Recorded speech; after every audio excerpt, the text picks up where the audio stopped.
তো রাধে রাধে বন্ধুরা, তোমরা কেমন আছো? আমি চলে এসেছি তোমাদের ভাই অ্যাকোয়াটিক রুদ্র। আজকে নিয়ে এসেছি আমার নতুন ফিশ পন্ডের ভিডিও নিয়ে। পুজোর সময় একটু ব্যস্ত ছিলাম বলে আমার নতুন ফিশ পন্ডের ভিডিওটা করা হয়নি, তাই এখন আমি নতুন একটা ফিশ পন্ড বানিয়েছি, সেটাও তোমাদেরকে দেখাবো এবং আমি দেখাবো সেখানে আমি কী কী মাছ ছেড়েছি।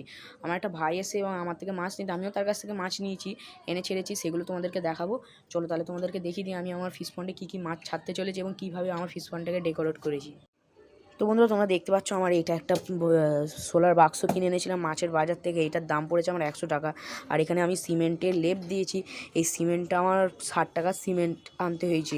এবং এখানে যে ড্রেনেজ সিস্টেম যেটা রেখেছি সেটা এখানে আমি একটু কেটে পাইপ একটা বের করেছি, আর পাইপের মুখে জাল লাগিয়ে দিয়েছি, যাতে মাছের বাচ্চা দিলে বা মাছ কোনো বেরোতে না পারে।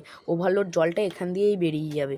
এবার আমি এখানে এইটা আমার একটু নোংরা হয়েছে, কারণ এর মধ্যেই আমি আগে মাছ রেখেছিলাম, তাই একটু নোংরা হয়ে আছে। এখন এর মধ্যে আমি আমার কালকে যে মাছগুলো কিনে এনেছি এবং আমার আগের যে ফিশ পন্ডের মাছটা ছিল সেই মাছটা এগুলো এখানে আমি রিলিজ করে দেবো। তাহলে তোমরা দেখো বন্ধুরা আমি কী কী মাছ এখানে রিলিজ করছি। তো বন্ধুরা, এখানে আছে 6 পিস মলি এবং 5 পিস গাপ্পি।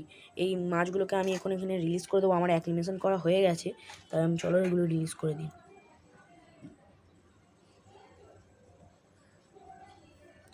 তো দেখতে পাচ্ছ বন্ধুরা, আমি মাছগুলোকে সবগুলোকে রিলিজ করে দিয়েছি। এই মাছগুলো আমি কালকে আমাদের এখানে বেলকুলার হাট থেকে কিনে নিয়ে এসেছি। তোমরা যদি এখানে যদি কিনতে চাও তাহলে তোমরা আসতে পারো। আর আমার একটা ভাই এসেছে, সে আমার কাছ থেকে 1 পেয়ার মলি নেবে এবং আমি তাকে মলি মাছটা দিয়ে দেবো প্যাকিং করে। তো বন্ধুরা, এই ভাইটা আমার কাছে এসেছে মাছ নিতে। ভাই, কী মাছ নিবি? গাপ্পি আর মলি। কী কী গাপ্পি কপিস নিবি? গাপ্পি 2 পেয়ার আর মলি 1 পেয়ার। তো বন্ধুরা, আমি এই ভাইটাকে আমার গাপ্পি আর মলি মাছটা দিয়ে দিই, তারপরে তোমাদের সাথে কথা হচ্ছে। এই ভাইটাকে যদি ভালো লেগে থাকে তাহলে এর ভাইটার জন্য একটা লাইক অ্যান্ড সাবস্ক্রাইব করে দেবে, এবং ভাইটা মাছ দেখতেও শুরু করে দিয়েছে। তো চলো বন্ধুরা, আমি ভাইটাকে মাছটা দিয়ে দিই। আর তোমাদের যদি ভিডিওটা ভালো লেগে থাকে তাহলে একটা লাইক অ্যান্ড সাবস্ক্রাইব করে দেবে।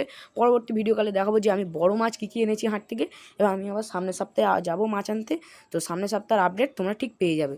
তো আজকের জন্য ভিডিওটা আমি এখানেই শেষ করছি।